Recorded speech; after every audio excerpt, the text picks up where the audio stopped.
Welcome to the NeuroHeir Podcast, the show for cycle breakers, parents, young adults, and helping professionals ready to understand their nervous system through a generational lens, heal what isn't theirs to carry, and consciously choose what comes next. Hi, I'm your host, Leanna Hunt, an associate clinical mental health counselor and certified performance coach. Each week, you'll get stories, science, and somatic practices, plus my signature 4N framework: notice, name, nurture, and navigate, to help you honor resilience, break silence, and build deeper connection with yourself and those you love, all while shaping a legacy of safety, freedom, and possibility. Welcome back to the NeuroHeir Podcast. Today, I want to start somewhere just a little bit different, because everything we've been talking about, including the nervous system, your patterns, and your healing, remember, it does not happen in isolation. It happens in relationship. We are actually always in relationship to something, in relationship to our parents, to our kids, to our partners, to our past, to our work, even to the environment, and even to our own internal world.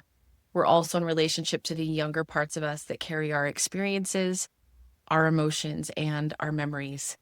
We are constantly relating, and our nervous system is responding through all of it all day long.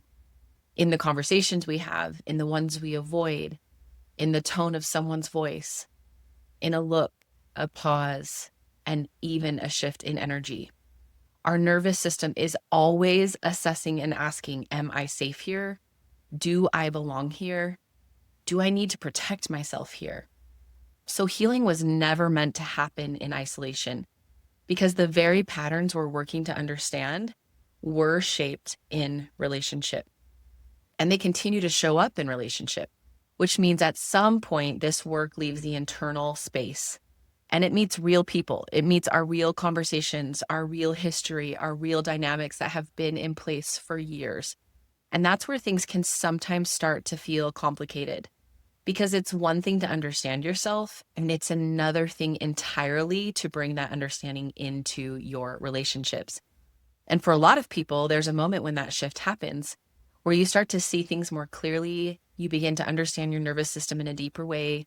You start to connect patterns from your past to what you experience now.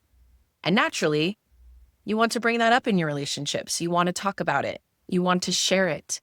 You want to feel understood. And that's where I want to go today, because I know so many of you are at that point right now. And I also want to say something else.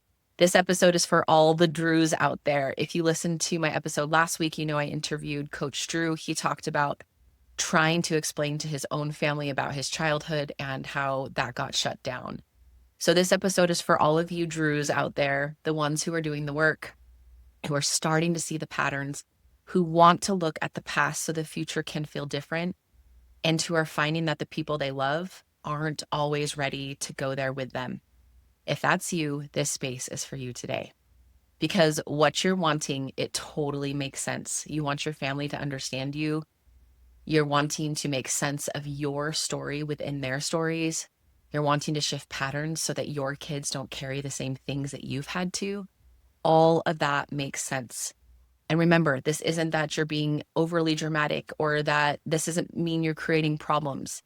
This isn't that you're trying to dig things up that have been hiding or been swept under the rug. This is because you are trying to create awareness. This is because you are trying to create change, and you are trying to do something different with what you inherited.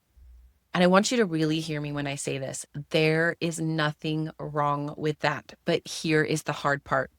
Just because you're ready, it doesn't mean they are. Just because you can see it, it doesn't mean that they can. And just because you have language, it doesn't mean that they do. And this is often where so much of that pain comes in, because the gap between what you can see and what they can hold can feel really wide. And understand why this happens, we have to zoom out for a minute. Remember, families are not just groups of people. They are nervous systems that learned how to function together. Over time, roles in that family system get formed. There's roles for those that keep the peace. There's roles for those that overfunction. There's roles for those who avoid. And there's those that carry more responsibility than others. And without anyone consciously deciding it, the system over time somehow stabilizes. In family systems theory, this is called homeostasis, which simply means systems will try to stay the same. Remember, even if the same isn't healthy, even if the same includes things like avoidance, silence, or disconnection, because familiar feels safer than the unfamiliar, even when familiar hurts. And this doesn't just show up in families. We see this in relationships all the time. We see people going back to partners who aren't good for them. We see people staying in environments that feel heavy or very limiting, recreating dynamics that on the outside do not make sense to other people. And from the outside, it's easy to say, why would they go back to that? Why would they go back to that person, to that environment? Or why would they stay in that?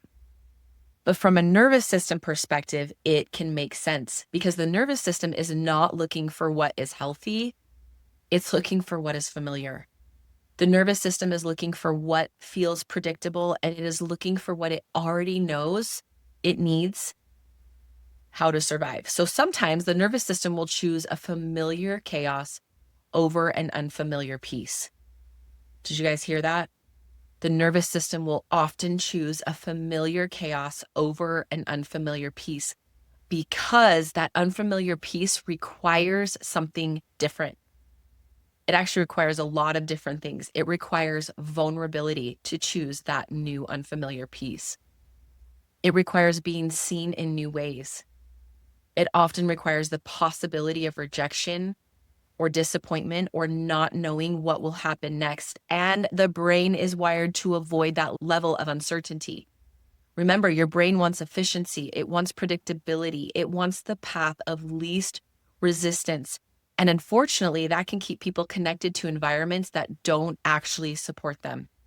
Not because they don't want better, but because their system doesn't yet recognize that better could be safe. So when we say a system wants to stay the same, we're not just talking about families either. We're talking about nervous systems that are wired for what is familiar, even when what is familiar comes from places of hurt, pain, and fear. So when you begin to change, when you begin to step outside of what's familiar, the system feels it. When you start doing this work, you are starting to slow down. You're noticing more. You're trying to set healthy boundaries so that you can protect your own energy first. You're stopping overfunctioning. You're beginning to name patterns that were never named before. And even if you do it calmly, and even if you do it with respect for everyone around you that you love, and even if your intention is to stay connected, the family system feels it. Because from the system's perspective, you're no longer playing the role that you used to play. You are not responding the same way that you always have, and you are not absorbing things the same way. You're no longer participating in the same patterns. And so to the system, that can feel like a threat. And remember, this isn't because you are bad or doing something wrong, but this is because you are finally doing something different. And remember that different to the nervous system often feels unsafe before it ever can feel safe. And remember this about the nervous system. When someone feels threatened, their brain is not focused on understanding you. It is focused on protecting them. And research shows that when we experience social threat, like feeling criticized, rejected, or exposed, the brain activates some of the same neural pathways, even involved in physical pain, which means that the body begins to register that experience as something to avoid and not something to sit with and reflect on. So when you do say something vulnerable and they respond with defensiveness or shutdown or anger, remember, it's not always about your delivery or that you did it a wrong way. It's about the other person's nervous system trying to reduce that sense of threat for them. And this leads into something that can be really hard to accept in this work. When someone is outside their window of tolerance, they cannot receive what you're saying. And it's not because they don't care or because they don't love you anymore or that they're unwilling. It's actually because their nervous system is not in a state that they can take it in. So your clarity isn't going to land and your insights aren't going to land. Even your calm voice, your calm tone, and your calm body language might not register to that other person. Because in the nervous system, safety comes before understanding. Safety comes before reflection, and safety comes before truth. And so until the body actually feels safe, the brain is not asking, is this accurate? It's asking, do I need to protect myself right now? Which means that what you're saying can get filtered through defense instead of being received as an attempt to connect even deeper. And this is often where things start to feel even more painful, because a lot of the pain in these moments is not just what happens in the conversation. The pain in these moments can also be connected to what you hoped would happen, to what you hoped they would understand, and to what you hoped that they would listen to. You hoped that they might even say, I didn't realize that, or wow, I'm open to learning more. And for most of you, you hoped it would bring you closer. And then when it doesn't just feel disappointing. It can feel like something I call a second wound, because now it's not just the original experience, it's the experience of not being met in it. It's the moment where you risk being seen and it's not landing. And for many people, that touches something much deeper than the conversation itself. Let me give you an example of what this can look like. And this is, again, just a composite of conversations I've had with so many clients over the years. So if you hear yourself in this, remember too that you are not alone. You can adapt this, but here's just a base version. Okay, so someone, maybe this is you, starts doing their own nervous system and generational work. They begin to understand their nervous system more, and they are starting to notice how they shut down in conflict, how maybe they overfunction, and how they realize they have been carrying more than they even knew. And at some point, after a lot of practice, thought, they decide to talk to a parent. Again, this isn't to blame their parent or to attack them, but to share their own life experience, kind of like Drew shared on the episode last week. So to say something like, hey, I've been realizing how some of these patterns started for me. And before they even finish, parents can get defensive.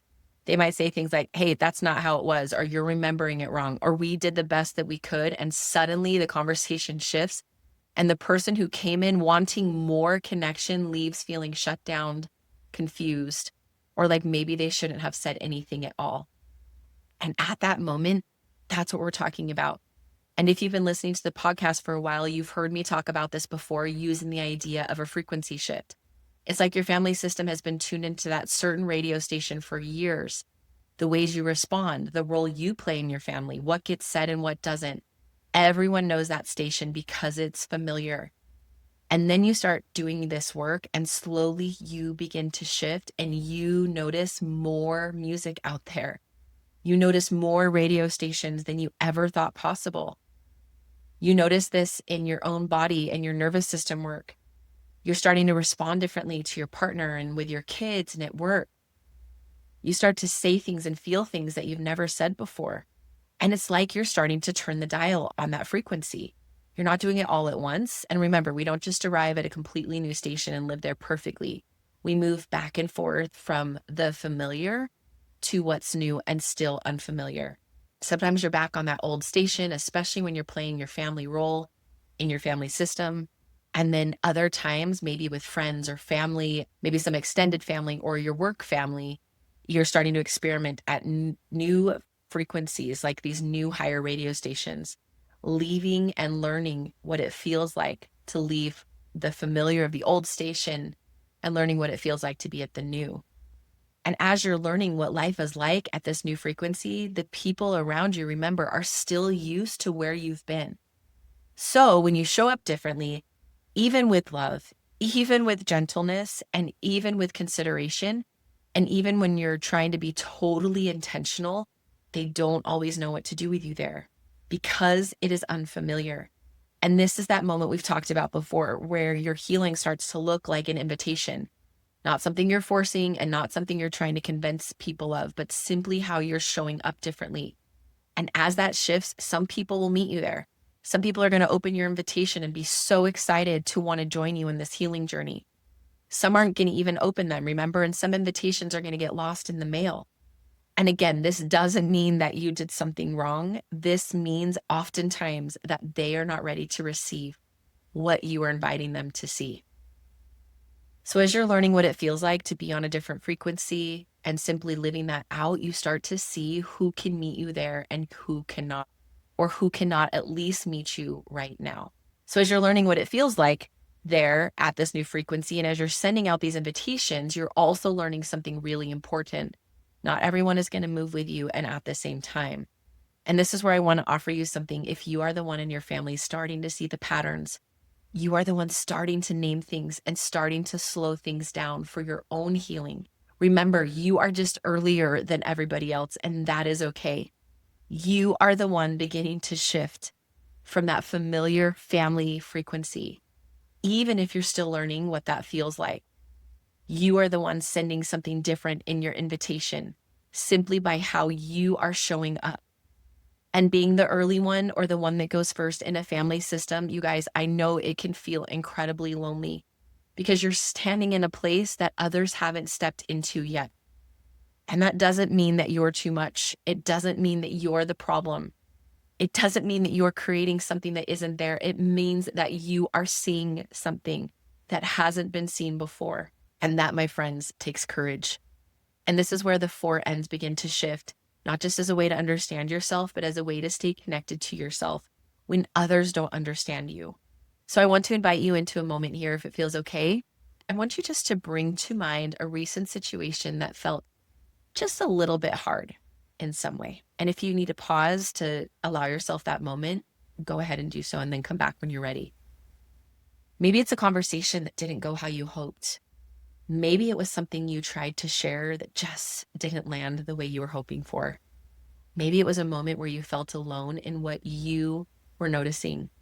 Just want you to gently bring that to mind. And as you do, let's walk through the four ends together. Of course, first is notice. I want you guys just to notice what's happening in your body right now as you think about that moment. Is there a heaviness or tightness in your chest? Is there a pit in your stomach? Does your body maybe feel hot or tense, maybe shaky, or maybe it feels like it wants to shut down? Remember, no need to change it in this moment. We're just noticing. And then number two is name. Just take a minute and ask yourself, what is this? Can I put a name to either this sensation, this feeling, this thought? Does it feel like rejection? Does it feel like grief? Maybe it feels like anger or loneliness. Maybe even it's something like, this feels like I'm the only one. And take your time with that if you need it. And number three is nurture. Before doing anything with the current situation, can you bring a little bit of support to your body? Maybe it's just that intentional slowing of your breath in and out through your belly. Maybe it's just placing a hand on your chest or somewhere else like your legs, or crossing your arms and giving yourself a hug. Maybe it's softening your shoulders just a little bit. This is just the moment where you get to let your body know that you are here for you. And then number four, navigate. From this place, what feels like the very next small supportive step? Ask yourself, do I want to try this conversation again? Do I need some alone time? Do I need some support from somebody else that I can co-regulate my energy with to help me settle down? Do I need movement? Do I need to go for a walk? Do I need more stillness? Or do I want to set the intention that I'm going to come back in a few days and try again? Or maybe it's recognizing this may not be the person I can process this with right now. Because not every conversation needs to be pushed through. And especially when you're the one who is early in your family, this can become really important, because staying connected to yourself matters more than forcing connection with somebody else. Let me say that one more time. Staying connected to yourself matters more than forcing connection with somebody else. Does that make sense? And this is where we kind of see that rhythm that we talked about 2 episodes ago, I think, regulate, repair, and rise. It also still applies in relationships.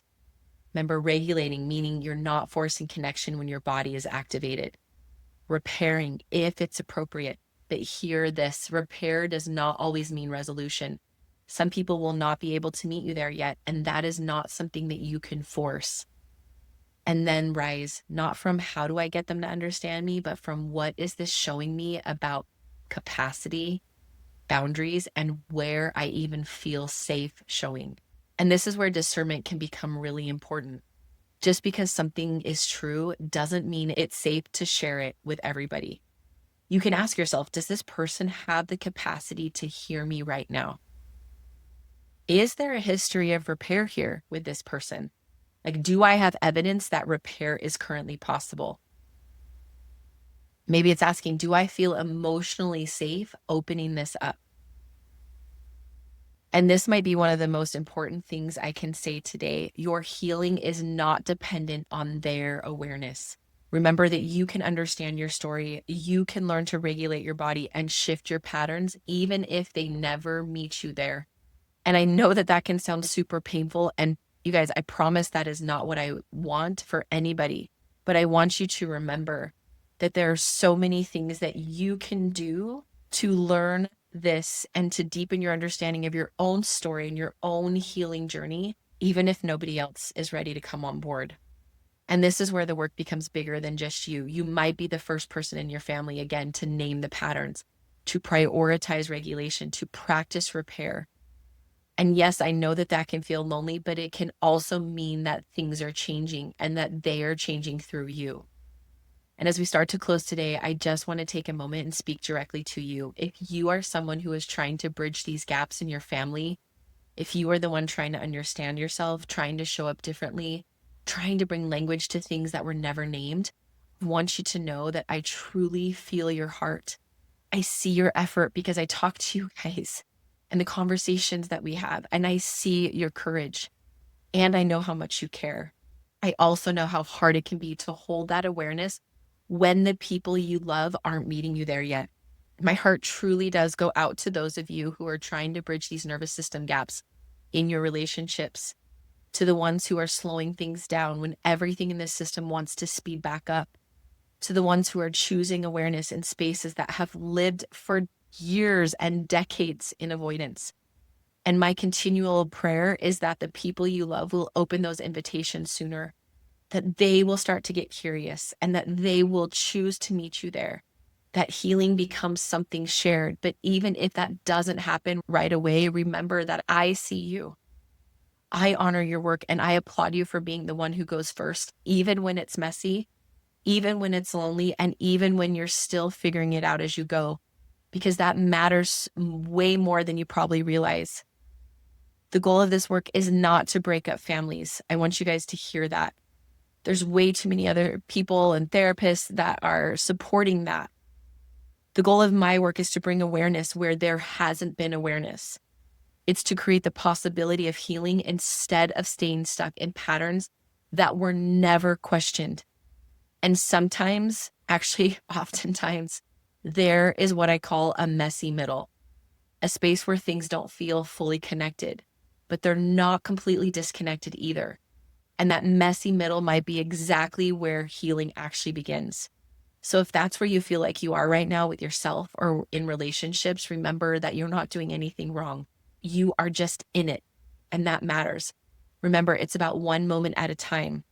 It's about continuing to notice, to name, to nurture, and to navigate what is right in front of you. And as you do, you are shifting something deeper than just this moment. You are changing what gets carried forward. And I hope you always remember that, because sometimes we actually won't be able to change the people that are still around us and our family system. But you always get to have the choice of what you pass forward. And that, my friends, is powerful. Thank you again for being here. Thank you for doing this work. And thank you for being willing to be the one who goes first. Remember, I see you. I hear you. I'm praying for you. And I'm cheering you on. Okay, guys, until next time. Bye.